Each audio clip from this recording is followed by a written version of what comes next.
טוב, ונספר לכם על רגע מרגש ומיוחד שנרשם בגרמניה במהלך פסטיבל מוזיקה גדול שהתקיים בברלין, Songs of Europe, בהשתתפות 300 זמרות וזמרים מאירופה ומשלחת של 50 זמרים מישראל, מלהקת בני ברית ישראל. באמצע הקונצרט, המשלחת הגרמנית הפתיעה את כולם כשעלו לשיר בעברית את השיר שלום עליכם, מלאכי השלום, כמחווה לישראל. האזינו לקטע הזה.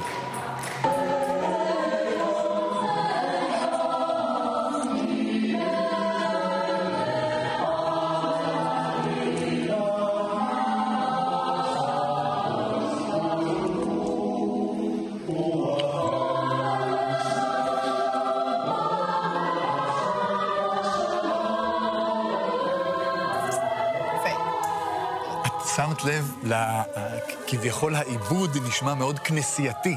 גוספל. כן, רק חסר העוגב שייתן את הליווי, כל הקולות האלה והסולמות. לי חסר הדפיקה על השולחן. תעשו את like the Hebrew man. רצית דרבוקה? שלום עליכם. אנחנו יותר עממים. זה גרמנים.